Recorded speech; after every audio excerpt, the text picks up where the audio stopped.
যোৰহাটৰ তিতাবৰত উদ্ধাৰ বিলুপ্তপ্ৰায় চালজাৰ পিট ভাইপাৰ।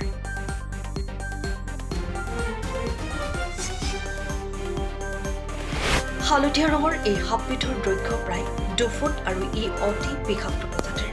এই সাপবিধ বিশেষকৈ চাহ বাগিচা অঞ্চলত পোৱা যায়, কিন্তু আজি এই সাপবিধ তিতাবৰৰ নৈপৰীয়া গাঁৱৰ এজন ব্যক্তিৰ ঘৰৰ ফুলনিত প্ৰত্যক্ষ কৰি সাপ উদ্ধাৰকাৰী লোকক ফোন কৰে আৰু লগে লগে যোৰহাটৰ প্ৰকৃতিপ্ৰেমী তথা সৰ্পবন্ধু পাৰ্থ সাৰথী হাজৰিকাই এই বিষাক্ত সাপটোক উদ্ধাৰ কৰে। উদ্ধাৰকাৰী পাৰ্থ সাৰথী হাজৰিকাই জানিবলৈ দিয়া মতে এই বিষাক্ত সাপবিধে কোনো লোকক দংশন কৰিলেও চিন্তাৰ কাৰণ নাই, যিহেতু ইয়াৰ চিকিৎসা এতিয়া উপলব্ধ। উপযুক্ত চিকিৎসাৰ দ্বাৰা এই উপশম সম্ভৱ।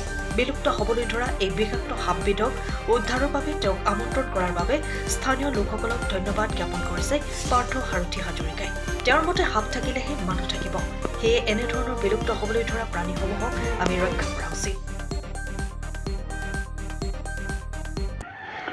এইটো চালাজাৰ পিট ভাইপাৰ হয়।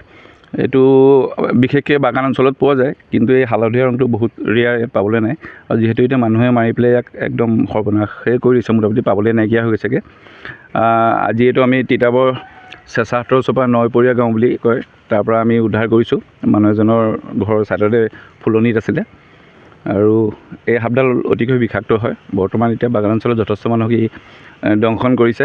আমাৰ যোৰহাট মেডিকেল কলেজতো ইয়াৰ পেচেণ্ট আহে, আৰু ই কামুৰিলেও মানে ভয় কৰিবলগীয়া বিশেষ একো নাই। আপোনালোকে মেডিকেল কলেজলৈ আহিলেও ইয়াৰ ট্ৰিটমেণ্ট আছে, কিন্তু কামুৰি দিলে বিশেষকৈ কটা চিঙা ব্লেড চেড মাৰিব নালাগে। কেলৈ ই কামুৰিলে আমাৰ যথেষ্টখিনি ক্ষতিও হোৱাৰ চান্সেছ থাকে।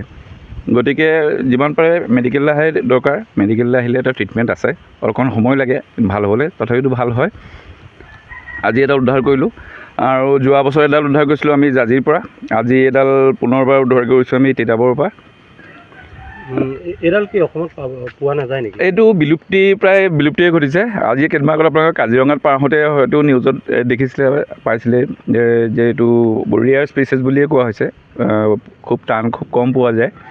আগতে আছিলে, কিন্তু যিহেতু মানুহে আজিকালি সাপ দেখিলেই মাৰি দিয়ে, এতিয়াতো মানুহে আমাক মাতিব লৈছে। আমি গম পাইছোঁ যে না, মানুহ এতিয়া সাপটোক ৰক্ষা কৰিব বিচাৰিছে। কাৰণ সাপ নহ'লে মানুহো বহুত দিন জীয়াই নাথাকিব, কাৰণ সাপে আমাক যথেষ্টখিনি উপকাৰ কৰে, অপকাৰ কম কৰে। আমি গচকিলে বা তাক মানে দিগদাৰ দিলেহে আমাক সাপে দংশন কৰে, অন্যথা সাপে আমাক কেতিয়াও দংশন নকৰে। নিজে ঘৰত আহি বা বিচাৰি আহি কিন্তু দংশন নকৰে।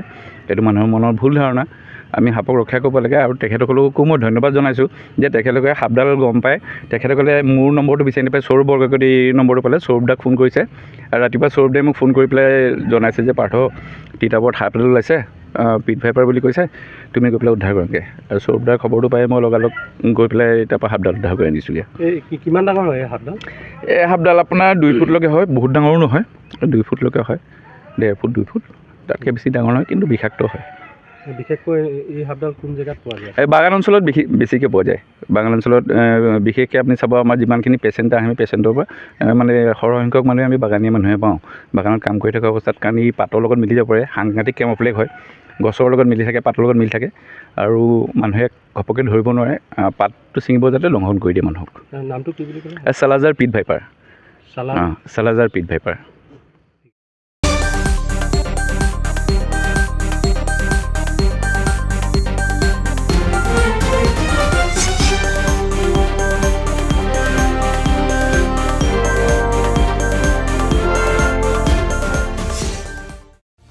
সময়ৰ খবৰ সময়ত পাবলৈ ফ'ল' কৰক টাইম অফ আছাম।